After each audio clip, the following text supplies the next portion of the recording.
자, 11강은 좀 어려울 수 있어서 좀 천천히 할 건데 아래쪽에 정리를 하면서 할 테니까 잘 기억하면 됩니다. 1번은 제목은 슈퍼마켓 메타포입니다. 그러니까 슈퍼마켓의 은유를 들어서 이게 뭐냐면 선택적 조사, 그러니까 모든 게 아닌 선택적으로 필요한 것만 조사하게끔 만드는 방법을 말하는 건데 이 글이 조금 어렵습니다. 그러니까 내용을 미리 한글로 설명을 하면 일반적으로 조금 학력이 떨어지는 친구들은 어떤 보고서를 작성하라고 하면 인터넷을 그대로 긁어와. 모든 걸 다. 그래서 그거를 안 하게 하려고 선생님이 슈퍼마켓이라는 은유를 사용해서 얘네들을 가르치려고 하는 거야. 그 과정을 쭉 설명하는 거니까 한번 들어보세요. 서술형도 중요하고 이건 너무너무 중요한 거라 잘 봤으면 좋겠습니다. 자, 적용이 있어요. 메타포를 적용합니다. 어떤 그 보고서에 페이퍼가 논문이란 뜻이니까 어떤 보고서 논문에 은유를 한번 적용해 보자고. below가 아래니까 그러니까 평균 아래의 애들 그 도시의 중학교에 있는 평균보다 약간 낮은 수준의 아이들이 이게 많은 어려움을 겪어. 뭐 하는데? 연구하는데, 조사하는데 어려움을 겪어. 그래서 그들의 답, 그러니까 그 애기들의 답인데, 이 when부터 여기 report까지가 분사 구문입니다. 접속사 pp니까. 그래서 보고서를 하라고 할당을 받았을 때 그 아이들의 답은 동사 바로 뭐냐면 come to media center, 미디어 센터로 가. 그러니까 미디어 센터는 다른 말로 인터넷 말하는 거야. 그러니까 인터넷으로 가서 그래서 이 copy verbatim이 뭐냐면 그대로 베끼는 거야. 모든 걸 그대로 쭉 베껴버립니다.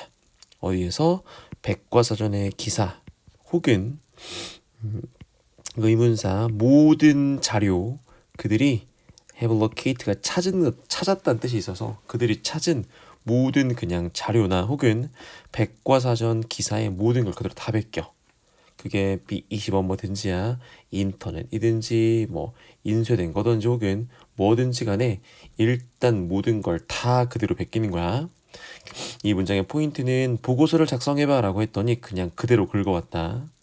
그래서 문제점을 제기를 한 다음 해결책을 제시합니다. To try to 노력하는데 학생들이 투부정 생동유발동사 이해하게 하기 위해 뭘 이해하냐면 왜 필요 없냐 모든 걸 베끼는 거 그러니까 기사에 있는 모든 걸 베끼는 게 왜 필요 없는지를 이해시키려고 나는 뭘 사용하냐면 비유를 사용해. 슈퍼마켓 비유를 사용하지. 그러니까 애들이 보고서를 쓰라고 했을 때 다 베껴오니까 그럴 필요 없다는 걸 설명하려고 슈퍼마켓이라는 비유를 들어. 자, 시작할게. 나는 물어봐. 애들한테 물어보는데 여기에 if는 사형식이니까 인지 아닌지야. 슈퍼마켓에 있는 모든 것이 유용한지 그렇지 않은지를 물어봐. 여기서 슈퍼마켓이라는 건 아까 말했던 인터넷 말하는 거야. 미디어 센터. 이게 여기 있는 인터넷에 있는 모든 게 유용한지를 물어봐. 그리고 나서 우리가 그 유용한지에 대한 토론을 하지. 자, 서술형 중요한 거. with 명사, 분사 뭐뭐 하면서 뭐뭐 한 채로. 그래서 일반적인 결론이 뭐가 되냐면 끊고 명사절 대시입니다. 자, 여기 이 시음이 하는 건 그 슈퍼마켓에 있는 모든 정보를 말하는 거야. is 뒤에 비어 있어. 이게 뭐가 생각되냐면 앞에 useful 생략된 거야. 똑같으니까.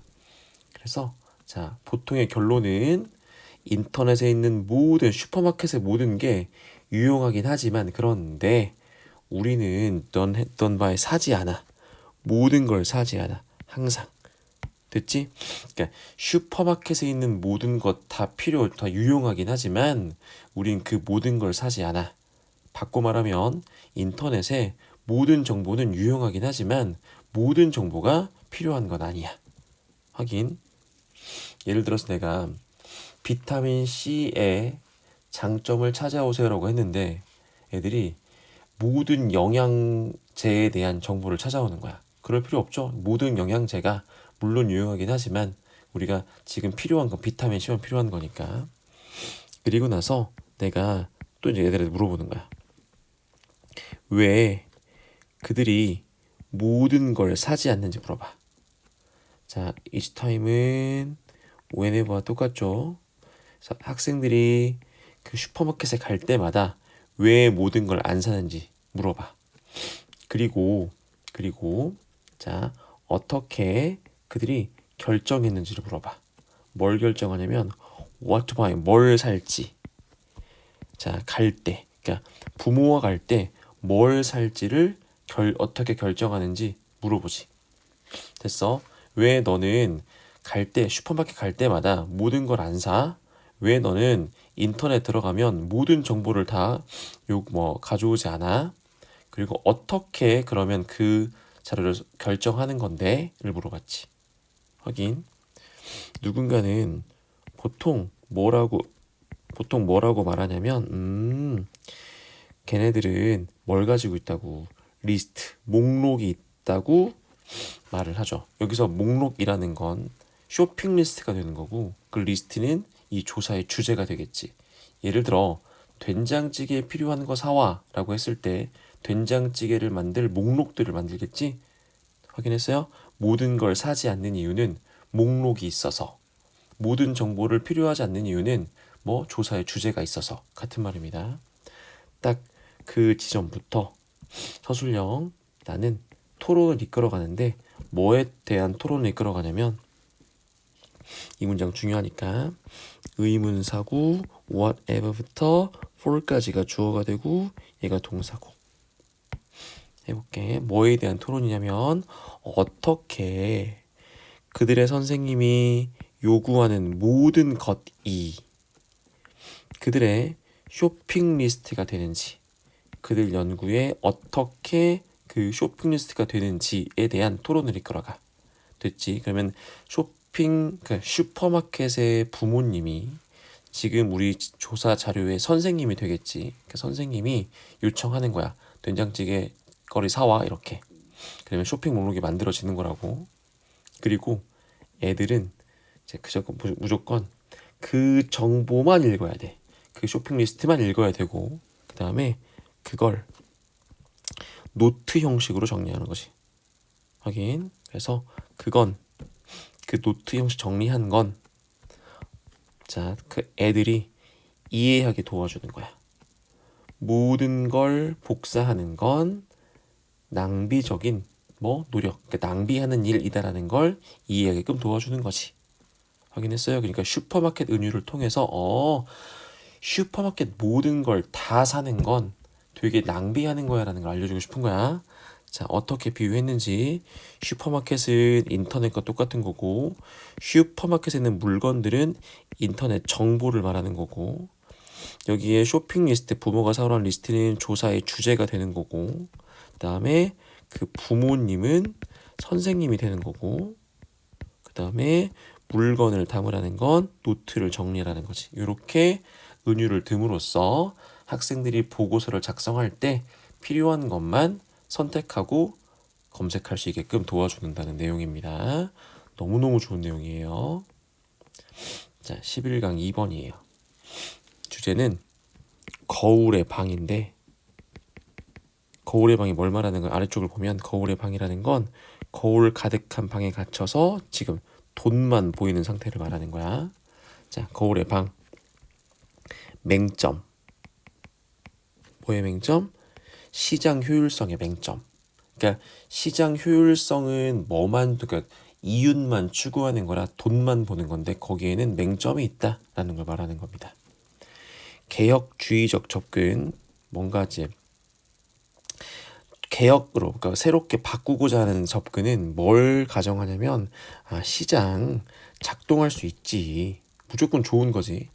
더 공정하고 환경에 합리적인 방식으로 작동할 수 있지라고 생각해. 그리고 1번, 2번 또 시장이라는 건 가장 효율적인 선택이야. 이용 가능한 것 중에. 이렇게 생각해. 시장이 참 좋은 거라고 하는데 바로 뒤집죠. 근데 있잖아. 됐지? 시장 효율성의 논리라는 건 일반적으로 돌고 도는 건데, 자, 순전히 돈의 계산만 보고 돌고 도는 거야. 확인했죠? 그러니까 시장 효율성이라는 건 돈이 가장 중요해. 돈만 보는 거야. 효과적으로 생각하면서 뭘 생각하냐면 거울의 방 안에 있다고 보는 거지. 그러니까 거울의 방이 뭐냐면 방 안에 거울만 가득한 거라 어디를 둘러봐도 나밖에 안 보이는 거잖아. 어디를 둘러봐도 뭐밖에 안 보이는 거야? 돈밖에 안 보이는 거야. 그리고요, 돈만 보이다 보니까 이 단어가 되게 중요해. marginalize가 소외시키는 거야. 그러니까 뭘 안 보냐면 진짜 사회 환경적 가치들은 못 보는 거지. 그러니까 돈만 추구하느라 환경도 파괴하고 사회적으로도 안 좋은 것만 한다라는 말을 하고 싶은 거야.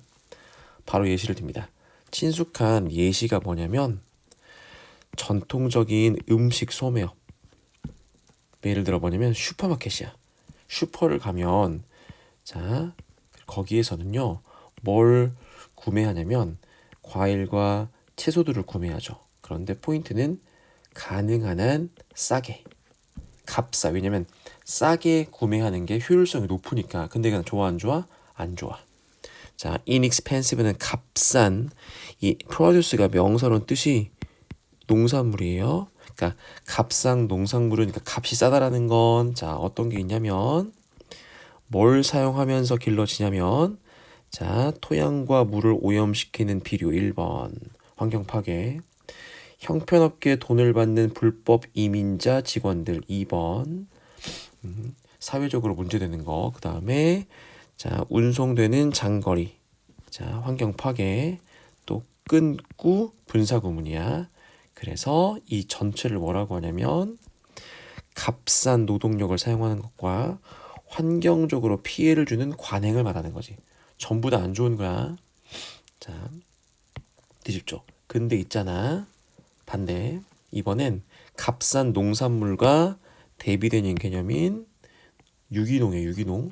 유기농은 이번에 자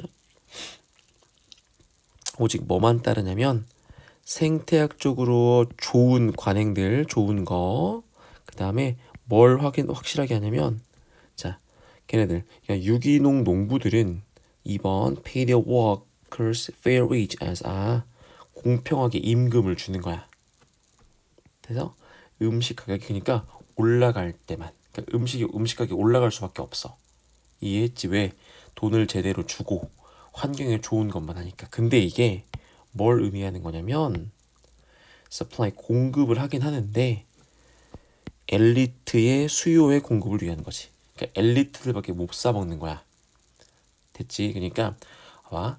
시장의 효율성을 추구하다 보니 불평등이 생기는 거지. 확인했죠? 바로 그 본성, 그것 때문에 불특정 다수 어떤 사람은 절대로 탈출할 수가 없지. 자, 난제란 뜻이야. 그 무역의 산물이 생산품이 수반하는 난제를 피할 수가 없지. 여기서 물건의 그러니까 교육을 위한 물건이라는 건 아까 말했던 앞에 있는 상품들을 말하는 거야. 근데 이것들은 되게 어려운 문제가 있는데 그걸 탈출할 수가 없어. 자, 진짜 사회적 환경적 가치인데 확인.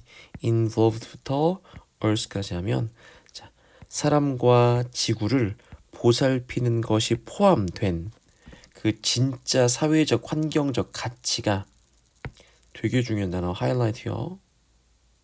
뭘 강조하냐면 자, 그러니까 사회적 환경적 가치를 잘 보려고 했더니 뭐가 더 눈에 띄게 보이냐면 이게 보이는 거야. 뭐 이렇게 불평등과 피해가 보이는 거지. 시장 지향형 활동에 대한 안 좋은 것들이 더 눈에 보이는 거야. 됐지? 그러니까 진짜 환경에 좋은 것들을 보려고 했더니 안 좋은 것들이 더 눈에 띄더라. 정리 한번 할게. 봐봐. 거울의 방이라는 건 거울 가득한 방에 갇혀 돈만 보이는 상태를 말하는 거야. 그래서 값싼 농산물은 나쁜 비료, 낮은 급료, 불법 노동자, 장거리 운송해가지고 환경 파괴 관행의 결과고요. 유기농 농산물이라는 건 환경에 좋은 걸 쓰고 임금도 잘 주다 보니까 가격이 올라갈 수밖에 없어. 그러니까 누구만 엘리트만 사용할 수 있다는 거지. 그러니까 또 뭐가 생기는 겁니까? 불평등이 생기는 거잖아. 그래서 이런 시장 지향의 활동, 돈만 보는 활동은 포인트 환경과 인간에 대한 불평등과 피해를 더 강조하는 게 보인다고. 그러니까 진짜 사회고 환경으로 좋은 것들을 봤더니 지금이 이게 시장 지향형 활동이 얼마나 안 좋은지를 보여주더라가 되겠습니다. 3번입니다. 3번은 인종에 관한 건데, 인종은 사실 생물학적으로 구분할 수 있는 게 아니고 사회가 만든 거야. 뭐 없이 유전적 근간 없이 사회로 만든 거야. 그 무슨 말이냐면 인종이라는 건 황인종, 백인종, 흑인 이렇게 말하는 거잖아. 이게 인종을 말하는 건데 우리는 사실 이걸 유전자로는 구분할 수가 없어. 이렇게 구분한 건 사회가 만들어낸 거야. 그래서 사실 인종이란 개념은 우린 별로 안 좋은 개념으로 보죠. 왜? 흑인은 뭐 예를 들어서 어떤 능력이 떨어지는 사람으로 보고 막 하니까. 근데 그런 건 사실 사회적인 거라 이런 게 없었던 사회에서는 인종이라는 건 존재하지 않았다. 조금 어렵습니까? 한번 봅니다. 없어. 과학적 기초는 없어. 인종이라는 용어는 없어 원래. 대부분의 인간들은 유전적으로는 되게 비슷하거든. 그래서 솔리를 거의 없음. 자, 변수가 없어. 우리 사이에는 변수가 없죠. 그러니까 구분을 못해. 됐죠? 근데 그건 나파 불가능해. 뭐가 불가능하냐면 깔끔하게 경계선을 긋는 건 불가능해. 왠지 알겠죠 이제? 왜? 우린 다 비슷하니까. 사람들을 딱 경계를 나누는 것도 불가능하고 그 사람들을 딱 구분되는 인종 그룹으로 이름 붙이는 것도 불가능해. 됐죠? 왜? 우린 너무 유사하니까. 그래서 인종은 그런 게 아니라 뭐의 예시냐면 빨간색이요. 사회적 구성의 예시인 거야. 그리고 거기에서 사회적 과정이 뭘 만들어내냐면 본질적으로 존재하지는 않아. 그러니까 인종이라는 건 없어. 존재하지 않지만 take on 영향력을 가지다. 인간의 삶에는 진짜 힘의 영향력을 가지는 뭔가를 만들어냈지. 됐지? 그러니까 원래 황인, 백인, 흑인은 없어. 사회가 만들어낸 거야. 그러니까 황인, 백인, 흑인은 없지만 실제 영향을 미치긴 해. 흑인을 보면 우울하고 백인들이 하잖아. 이런 느낌. 그래서 사회학자들은 선호하는데 이러한 과정을 인종화라고 부른대. 그러니까 인종을 사회로 딱 나눈 걸 인종화라고 한대. 이거 별로 안 좋은 개념입니다. 그런데 역사적 증거가 있는데 인종이라는 게 항상 문제였어 라는 그러한 증거는 있어 없어? 찾기 어렵지. 우리 지금 현 사회만 그런 거지 과거엔 그런 거 없었잖아. 예를 들어서 로마 시대에서는요 다양한 리더들이 있었대. 예를 들어 황제 셉티무스 세베루스라는 왕이 있었대. 근데 그 왕 무슨 색이었어? 흑인이었어. 됐지? 자, 봐봐. 무슨 말이야? 흑인 떨어지고 그런 거 아니라고. 인종은 없었다고. 도치입니다. 거의 없음. 언급되는 거 없어. 그들의 피부 언급하는 경우 없습니다. 설명에서 쓰여진 거. 그러니까 그 당시에 쓰여진 설명에서 피부색에 관한 언급은 없어. 됐지? 그러니까 로마 시대에서는 사회적 구성의 인종이라는 건 없었어. 왜냐하면 고대 로마는 생각하지 않았거든. 이것은 피부색입니다. 피부색이 차이를 만든다고 안 봤거든. 그러니까 로마 시대에서 인종이란 개념은 없었어. 로마인들은 생각했거든. 다른 걸 더 많이 생각했어. 사람들을 판단하는데 피부색으로 판단한 게 아니라 그 사람이 문명화되었는가 아니면 야만인인가 이게 판단 기준이었다고. 피부색이 아니라. 그래서 인종이라는 건 유전적으로 타고난 게 아니라 어떤 특정한 사회에서 만든 개념 같은 거다라고 이해해주면 됩니다. 인종 개념 없죠. 그래서 이 사회가 이 개념 만든 거야. 인종어라고 하죠. 근데 로마 시대는 인종어가 없었죠. 피부색이 아닌 문명어가 되었는지가 인간 판단 기준이었다고 정리해 주면 됩니다. 4번. 포션 디종이니까 1인분이고 포션이 이건 왜곡이죠. 그러니까 1인분이 왜곡되고 있다. 그래서 숨겨진 동인, 비만. 됐죠? 그러니까 1인분이라는 게 비만을 만든다. 근데 이게 무슨 말인지 보자고. 중요한 단어가 contribute를 기여하다라고 하면 조금 해석이 어렵고 원인이 되다입니다. 됐어요? 이게 무슨 말이냐면 많은 요인들이 미국인의 점차 증가하는 허리 라인의 원인이 되죠. 증가한 허리 라인은 살찌는 거. 하지만 특별히 하나의 관찰이 간과될 수 없지. 그러니까 하나가 특히나 중요해 그 말이야. 그래서 발생률입니다. 비만 발생률은 증가했는데 패널로 유사하게입니다. 봐봐, 이게 되게 많은 것들이 비만에 영향을 미치는데 하나는 간과할 수가 없어. 하나가 제일 중요한데 그게 뭐냐면 이겁니다. 증가하는 1인분의 크기가 증가하는 비만과 딱 맞아떨어지지. 옛날에는 1인분이 뭐 조그만 밥 한 공기였다면 지금 1인분이 조금 더 늘었다 이 말이야. 예를 들어보자고.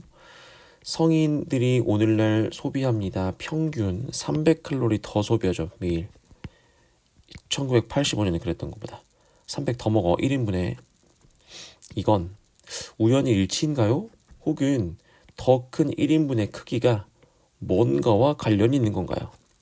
됐지? 그러니까 1985년보다 지금 300칼로리 더 먹는 게 우연의 일치인 거야? 아니면 뭔가 다른 게 있는 거야? 라고 했을 때 거의 모든 그 먹는 환경에서 우리는 지금 직면하고 있는데 봐봐. 포인트는 1인분 양 자체가 커진 거야.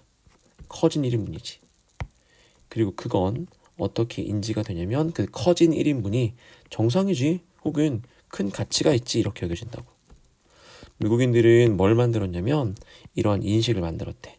인식이 뭐냐면 더 큰 1인분이 적절하고 그 다음에 또 뭘 만들었냐면 그래서 그게 더 커진 1인분의 양이 나왔던 거 이제 이거 1인분 왜곡이라는 걸 만들어냈어. 그러니까 1인분이 잘못됐다고 더 커졌다고 우리는 발견하는데 이거를 식당에서 발견하는데 식당에서 보면 엄청 큰 크기의 1인분이 250% 더 커졌어. 평균 1인분보다. 하긴 커졌어. 1인분 양이 그냥 절대 양이 늘어난 거야. 우리는 심지어 또 뭘 발견하는데 집에서도요. 근데 집에서 우리의 밥 공기의 크기와 물잔의 크기가 점점 증가하죠. 그리고 이렇게 평균 접시의 크기도 36% 증가했어요. 60년부터.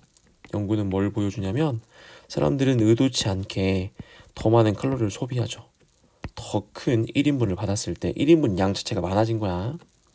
그래서 더 큰 1인분을 소비하는 건 뭐의 원인이 될 수 있냐면 요 단어 볼게요. 긍정적이 아니라 에너지 과잉 상태를 말하는 거고 그리고 그건 시간이 흐르면서 어떤 결과를 만들어내냐면 살찌는 거 그리고 궁극적으로는 비만을 만들어낼 수 있다. 하긴 너무 쉬운 거라서 1인분 양이 늘어나면서 비만이 증가했다가 되겠습니다. 수고했습니다.